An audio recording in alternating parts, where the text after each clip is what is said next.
लेकिन वीरू बहुत मेहनती और गांव का सबसे समझदार इंसान था। लोग उसका बहुत आदर करते थे। हर साल वीरू की फसल सोना उगलती थी। एक बार वीरू जब राज्य का कर जमा करने राजमहल पहुंचा तो उसने देखा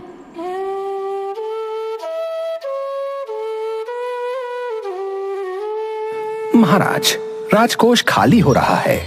हमें प्रजा पर और कर लगाने होंगे, वरना हम दिवालिया हो जाएंगे महाराज। परंतु कैसे? प्रजा पर और बोझ नहीं डाला जा सकता। आखिर हमारी फसलों से पैसा क्यों नहीं आता? महाराज, ज्यादातर खेत बंजर हो गए हैं, वहां हल नहीं चलाया जा सकता। इसका असर फसलों पर भी पड़ता है महाराज। वीरू को पता था कि महाराज के लोग शाही खेतों में मेहनत से काम नहीं करते, लेकिन महाराज की समस्या सुनकर वो काफी परेशान हो जाता है और उसे एक उपाय सूझता है। वो कहता है, महाराज, मैं आपकी समस्या का समाधान कर सकता हूँ। तुम एक साधारण किसान हो। माना कि तुम्हारे खेतों में अच्छी फसलें होती हैं और तुम्हें हर चीज की काफी अच्छी समझ है, पर ये शाही मामला है। महाराज, आप मेरे ऊपर एक बार विश्वास करके देखें। मेरे पास एक सुनहरी मुर्गी है जो हर रोज एक सोने का अंडा देती है। क्या तुम सच कह रहे हो? क्या सच में तुम्हारे पास कोई जादुई सुनहरी मुर्गी है? याद रखो, ये कोई मजाक हुआ तो तुम्हारा सर धड़ से कट सकता है। अरे महाराज, मेरी ऐसी हैसियत कहां जो मैं आपके साथ मजाक कर सकूं। ये मुर्गी मैं आपको दे सकता हूं, लेकिन एक ही मुश्किल है। अगर ये मुर्गी आपके पास आ जाए तो राज्य में सोने की कमी खत्म हो जाएगी। कैसे मुश्किल है? महाराज के लिए भी क्या कोई समस्या इतनी बड़ी हो सकती है जिसे वो खत्म ना कर सकें? तुम निडर होकर बताओ। इस मुर्गी को केवल खेत में ही रखा जा सकता है। ये अंडे खेतों में देती है। जितना ज्यादा बड़ा खेत होगा उतने ज्यादा ये अंडे देगी। जितनी ज्यादा मिट्टी मुलायम होगी उतने ज्यादा अंडे सुरक्षित रहेंगे। यह भी कोई मुश्किल बात है? मंत्री जी, अब सैनिकों को आदेश दीजिए कि कल से ही शाही खेतों में अच्छी तरह से हल चलाकर वहां की मिट्टी को मुलायम कर दिया जाए। वीरू, खेतों की मिट्टी मुलायम हो जाने के बाद तुम अपनी मुर्गी को शाही खेतों में छोड़ देना। उसके सोने के अंडे लेने हम स्वयं जाएंगे। राजा के सिपाही पूरे राज्य के खेतों की मिट्टी को नरम बनाने के लिए उसमें हल चलाने लगते हैं। मिट्टी को खूब नरम बना दिया जाता है। खेतों की जुताई देखकर वीरू चुपचाप जाकर वहां अनाज के बीज बोआता है। खेतों की खुदाई हुए 5 दिन हो चुके हैं। अब तक तो मुर्गी ने कहीं सोने के अंडे दिए होंगे। मैं जरा अंडे लेकर आता हूं। महाराज खेत में पहुंचकर देखते हैं कि मुर्गी ने अंडे तो दिए हैं, लेकिन मुर्गी के अंडे साधारण मुर्गी की तरह थे। उसे वीरू के ऊपर बहुत गुस्सा आता है। वीरू कहाँ है? उसने हमें धोखा दिया। वीरू को लाया जाता है। महाराज, मिट्टी पर केवल हल चलाया गया है। अभी मिट्टी को पानी की जरूरत है, तब जाकर मिट्टी पूरी तरह से नरम होगी और मेरी मुर्गी अंडे देगी। आप खेतों में पानी डलवाने का इंतजाम करवा दीजिए। महाराज के सैनिक खेतों में सिंचाई भी कर देते हैं। कुछ दिनों बाद वीरू के लगाए बीजों से बढ़िया पौधे निकलने लगते हैं। 1 महीने बाद महाराज जब वापस खेत में जाते हैं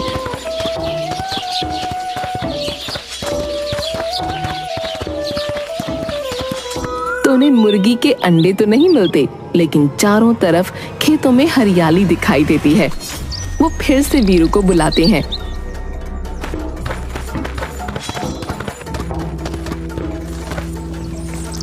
वीरू, तुम्हें जरा भी अपनी जान का डर नहीं। तुमने हमें धोखा दिया है। तुम्हारी मुर्गी सोने के अंडे नहीं देती। महाराज, असली खजाना मेहनत और ईमानदारी में है। शाही खेतों में सही समय पर जुताई और सिंचाई हो, बेहतरीन फसल होगी। जिसको बेचकर अच्छा खासा मुनाफा होगा और राजकोष सोने से भर जाएगा। तू सही कह रहा है, मुझे अपनी गलती समझ आ गई। तुम बहुत समझदार हो। मैं चाहता हूं कि तुम मेरे सलाहकार बन जाओ। वीरू महाराज का सलाहकार बन जाता है। महाराज वीरू को बहुत से उपहार देते हैं। सब कुछ बहुत अच्छा चल रहा होता है कि एक दिन महाराज के पास सूचना आती है। दुहाई हो महाराज, राज्य में बड़ी मुसीबत आ गई है। काली नाम की एक जादूगरनी राज्य में घुस आई है और जो उसकी बात नहीं मानता वो उन्हें पत्थर का बना रही है। मैं तो जादू से वैसे भी बहुत डरता हूं। वीरू, तुम्हारी परीक्षा की घड़ी आ गई है। बताओ, राज्य की प्रजा को बचाने के लिए हमें क्या करना चाहिए? महाराज, आप चिंता न करें, मैं खुद उसके पास जाकर उसका सामना करूंगा। वीरू गांव में बनाए गए काली के जादुई महल में जाता है। काली, तुम एक शक्तिशाली जादूगरनी हो। मैं जानना चाहता हूं कि तुम हमारे गांव में क्यों आई हो और क्या चाहती हो। तेरी हिम्मत कैसे हुई मुझसे ऐसा प्रश्न पूछने की? ये सारा ब्रह्मांड मेरा है, मैं कहीं भी जा सकती हूँ। मेरी शक्ति को कम मत समझ। तू गांव वालों को डराकर पत्थर बनाती है, उन्हीं से तेरा अंत होगा। तू इन सीधे गांव वालों पर राज्य नहीं कर सकती। वीरू गांव वालों को एकजुट करता है और सब मिलकर काली के महल पर पत्थरों से हमला कर देते हैं। काली इस अचानक हमले से घबरा जाती है और गायब हो जाती है। महाराज बहुत खुश होते हैं और वीरू को मंत्री बना देते हैं। ये देखकर राजा का मंत्री वीरू से ईर्ष्या के कारण उसे बदनाम करने की योजना बनाता है। ये वीरू तो महाराज का बड़ा ही चहेता बनता जा रहा है। अगर इसे जल्दी ही नहीं रोका गया तो महाराज इसे एक दिन प्रधानमंत्री बना देंगे और हम सबको इसके नीचे काम करना पड़ेगा। इसे महाराज की नजरों से नीचे गिराने के लिए मुझे जादूगरनी काली से मिलना होगा। मंत्री जादूगरनी काली से मिलता है। काली, मुझे वीरू को खत्म करने में मदद करो। बदले में मैं तुम्हें राज्य का आधा हिस्सा दूंगा। वीरू को हराना आसान काम नहीं है। वो बहुत चतुर है। आपने देखा नहीं, उसने मेरे जैसी शक्तिशाली जादूगरनी को भी 1 मिनट में हरा दिया। लेकिन उसने मुझसे दुश्मनी कर ली है। मुझे उसको इसका मजा चखाना ही होगा। मैं अपनी जादुई ताकत से उसे अपने जादुई जाल में फंसा लूंगी। जैसा मैं कहती हूँ आप बस वैसा करना। काली वीरू को फंसाने के लिए मंत्री को जादुई बीज देती है। तुम इस बीज को चुपचाप वीरू के खेत में लगा दो और दूसरा राजा के खेत में। वीरू के बीज में एक ही दिन में पेड़ निकल आएगा और सोने के सेब फलने लगेंगे। राजा के पेड़ से लोहे के सेब निकलेंगे।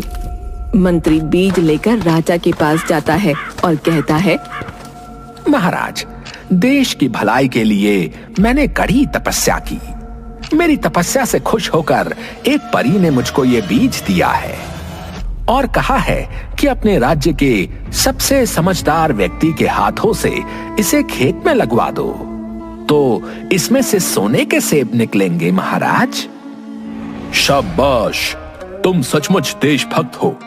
ये बीज वीरू को दे दो, क्योंकि राज्य का सबसे समझदार व्यक्ति वही है। वो ये जादुई बीज हमारे शाही खेतों में लगा देगा और फिर सोने के सेबों की फसल हमारे खजाने को और बढ़ा देगी। मंत्री वीरू को लोहे के सेबों वाला बीज दे देता है और उसे शाही खेत में लगाने को कहता है।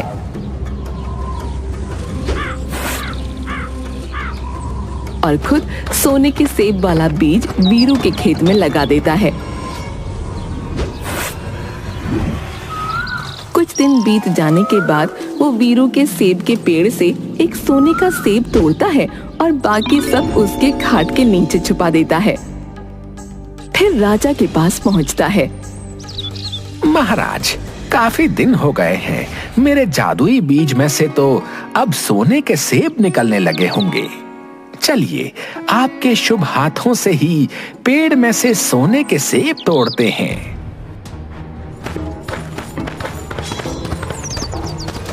जब राजा वहां पहुंचते हैं तो पेड़ पर लगे हुए लोहे के सेब देखकर हैरान हो जाते हैं। उसी समय मंत्री काली की योजना के अनुसार सोने का सेब राजा को देता है। अरे, हमारे खेतों में तो लोहे के सेब उगे हैं, तो फिर तुम ये सोने का सेब कहां से ले आए? महाराज, मुझे माफ करें, लेकिन मैंने देश के खजाने को भरने के लिए जादुई बीज शाही खेत में लगाने के लिए वीरू को दिया।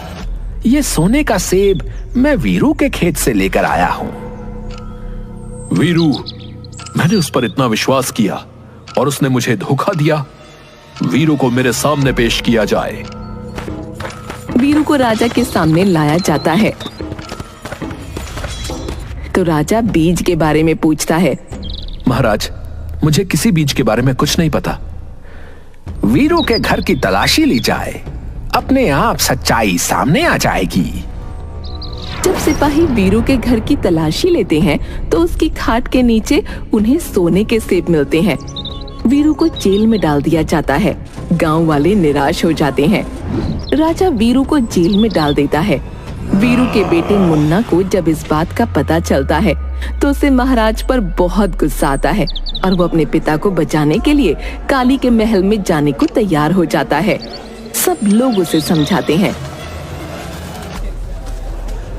काली महल में जाने का खतरा मत उठाओ, उसकी जादू की शक्तियां बहुत शक्तिशाली हैं, वो तुमको भी पत्थर का बना देगी।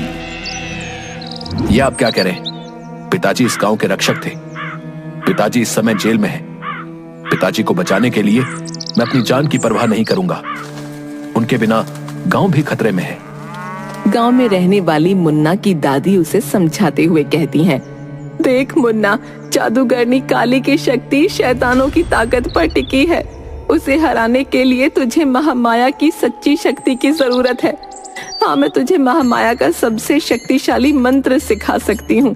तेरा कोई बाल भी बांका नहीं कर पाएगा। दादी उसे माँ महामाया का शक्तिशाली मंत्र सिखाती है। मुन्ना काली के महल की ओर जाता है। काली के महल में अंदर जाने के लिए कोई दरवाजा नहीं था, इसलिए मुन्ना दादी का सिखाया हुआ माँ महामाया का मंत्र पढ़ने लगता है। मंत्र पढ़ते ही काली का महल हिलने लगता है और काली घबराकर महल से बाहर आ जाती है। मुन्ना को देखकर उसका चेहरा क्रोध से लाल हो जाता है। तू मेरी शक्तियों को ललकारने आया है? तेरी इतनी हिम्मत? काली, बुराई सच्चाई से जीत नहीं सकती। अब माँ महामाया की सच्ची शक्ति तुझे खत्म कर देगी। इससे पहले कि काली अपने मंत्र से मुन्ना को पत्थर का बनाती, मुन्ना जोर जोर से दादी का बताया हुआ मंत्र पढ़ने लगता है, जिसकी शक्ति से काली अपनी शक्तियों को खो देती है और एक साधारण महिला में बदल जाती है। देखो काली, सच्चाई की ताकत ने तुम्हारी सारी काली शक्तियों को हरा दिया है। अगर तुम सचमुच जीना चाहती हो तो तुम्हें महाराज के सामने बताना होगा कि सच्चाई क्या है, वरना माँ माया की शक्ति से नहीं बचोगी। मुन्ना काली को ले जाता है जहाँ गांव वाले और राजा इकट्ठा होते हैं। काली सबको सच्चाई बताती है कि वीरू से बदला लेने के लिए उसने मंत्री के साथ मिलकर ये योजना बनाई थी। महाराज वीरू को छोड़ देते हैं और काली को सच बोलने के लिए बहुत सारे उपहार दिए जाते हैं। अपना इतना सम्मान देखकर काली को पहली बार बहुत अच्छा महसूस होता है। वो सोचती है, आज तक कभी किसी ने मुझसे इतना प्रेम नहीं किया, इतना सम्मान नहीं दिया। मुझे भी बुरी शक्तियों का साथ छोड़कर सच्ची शक्तियों को अपना लेना चाहिए। काली गांव वालों से इजाजत मांगती है कि उसे उसी गांव में रहने दिया जाए। गांव वाले वीरू से सलाह लेते हैं। जब कोई अपनी गलती को पहचान कर पश्चाताप करे तो उसे माफ कर देना चाहिए। मेरी तो यही सलाह है कि काली को गांव में रहने दिया जाए। वीरू के कहने पर गांव वाले काली को गांव में रहने की अनुमति देते हैं। कुछ समय बाद गांव में अकाल पड़ता है।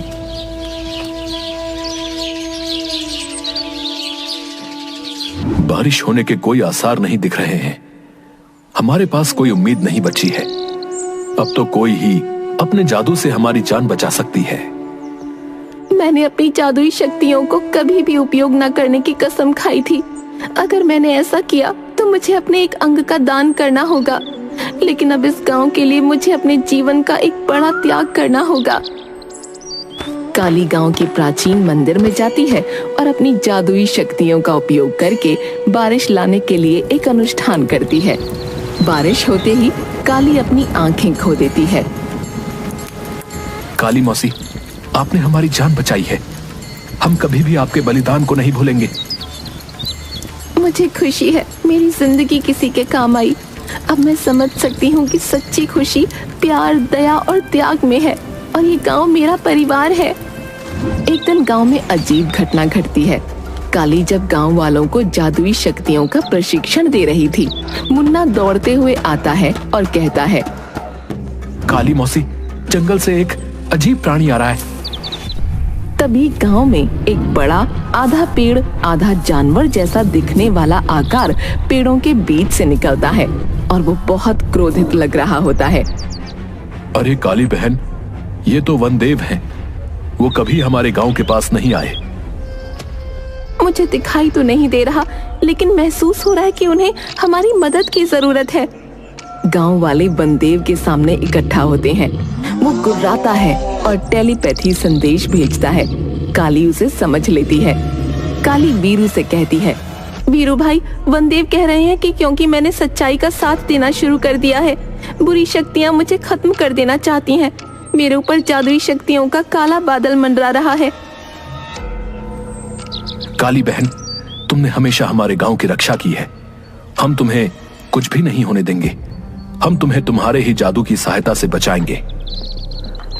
हाँ पिताजी, हम कई मौसी के सिखाए हुए जादू से कांटे बुनकर हम उन शक्तियों को रोकेंगे और पेड़ों की बेलें हमारी सुरक्षा बढ़ा देंगी।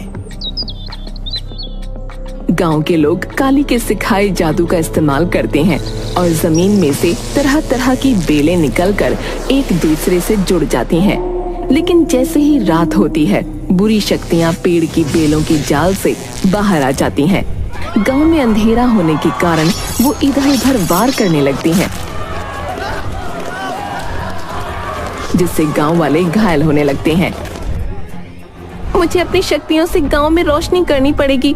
अगर मैंने रोशनी नहीं की तो वो बुरी शक्तियां पूरे गांव को शमशान में बदल देंगी। समय आ गया है, मुझे अपनी जान की कुर्बानी देनी होगी। काली आगे बढ़ती है, अपनी सारी शक्तियों को अपनी सांसों में रोक लेती है और उसकी जादुई शक्तियां एक चकाचौंध रोशनी में बदल जाती हैं।